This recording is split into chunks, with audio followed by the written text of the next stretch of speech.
हम लोग NCERT 10th class math exercise 7.1 का प्रश्न नंबर 3 करने वाले हैं।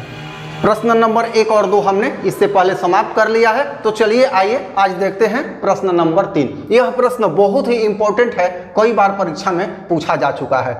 आइए प्रश्न देखा जाए। निर्धारित कीजिए कि क्या बिंदु 5,1, 2,3 तथा -2, -11 संरेखी हैं। आइए सबसे पहले संरेखी का अर्थ समझ लेते हैं। संरेखी का अर्थ होता है 3 ऐसे बिंदु जो एक ही सीध में हों, अर्थात 3 ऐसे बिंदु जो एक ही सीधी रेखाखंड पे स्थापित हों। तो यहाँ एक कंसेप्ट है जिसे हमने स्टार पॉइंट में यहाँ पे लिख दिया है। स्पष्ट है कि 3 बिंदु संरेखी तब होंगे जब 2 भुजाओं की लंबाई तीसरी भुजा के बराबर हो जाए। मान लिया जाए कि यहाँ पर कोई बिंदु है A और निर्देशांक है 1,5। यहाँ कोई बिंदु है B और इसका निर्देशांक है 2,3 और फिर अगला बिंदु है C -2, -11। -2, -11। तो इस तरह से इन 3 बिंदुओं से हमें 3 रेखाखंड प्राप्त होंगे।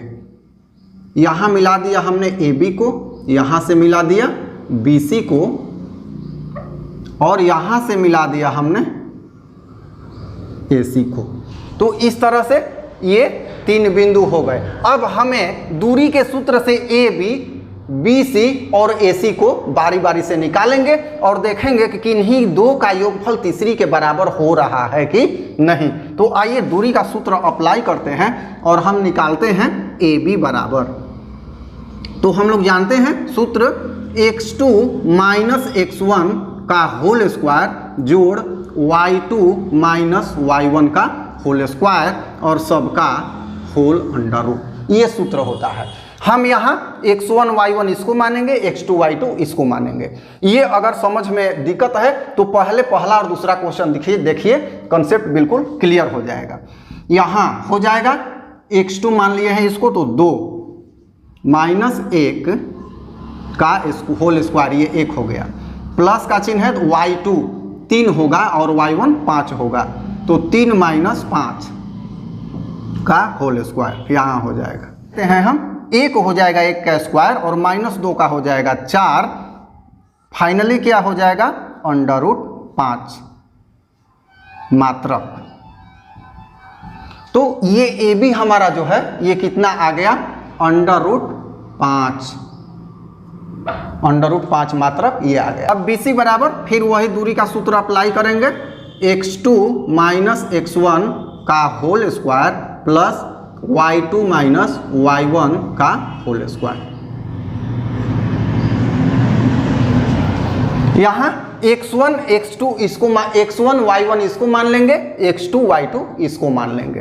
तो होगा x2 तो -2, x1 -2 का होल स्क्वायर प्लस y2 होगा -11, तो यहाँ लिख देंगे -11 माइनस y1 हो जाएगा 3 का होल स्क्वायर और इसको अंडर रूट कर देंगे। यहाँ क्या होगा -2 क्या हो जाएगा -4 स्क्वायर, यहाँ क्या होगा -14 स्क्वायर, ये हो जाएगा।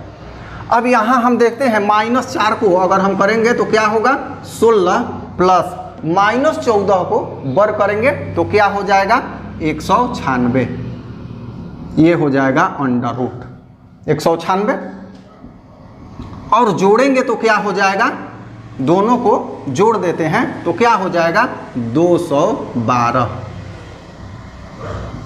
मात्रक। तो ये कितना आ गया 212 अंडर रूट। AC के लिए भी दूरी का सूत्र अप्लाई करेंगे, x2 - x1 whole square plus y2 - y1 का होल स्क्वायर। इस एक्सरसाइज में इस एक्सरसाइज में यही सूत्र अप्लाई होगा। अब देखिए x1 y1 इसको मान लेते हैं, x2 y2 उसको हम मान लेते हैं, तो होता है x2 तो -2 माइनस x1 है 1 स्क्वायर प्लस y2 यहाँ है -11 और यहाँ y1 है 5, तो -11 -5 का स्क्वायर।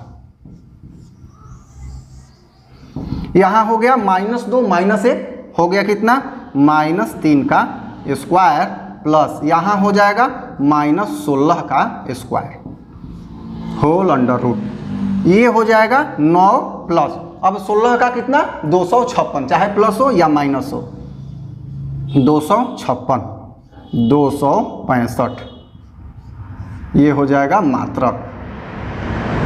तो ये हो गया कितना 265 अंडर रूट मात्रक। अब देखा जाए, अब हम यहाँ देख रहे हैं स्पष्ट रूप से कि यदि अंडर रूट 5 और अंडर रूट 212 को जोड़ते हैं तो अंडर रूट 265 नहीं होता है, या अंडर रूट 265 जोड़ अंडर रूट 5 ये भी अंडर रूट 212 नहीं होगा। यहाँ स्पष्ट रूप से हम लिखेंगे कि किन्हीं दो भुजाओं के लंबाइयों का योगफल तीसरी भुजा के बराबर नहीं है। स्पष्ट है कि दिए गए तीनों बिंदु संरेखी नहीं हैं। मैं आशा करता हूं कि आपको समझ में आ गया होगा। अगर समझ में आया हो तो लाइक जरूर कीजिएगा, नहीं भी आया हो तो कमेंट जरूर कीजिएगा। फिर मिलते हैं हम अगले वीडियो में अगले प्रश्न के साथ। धन्यवाद।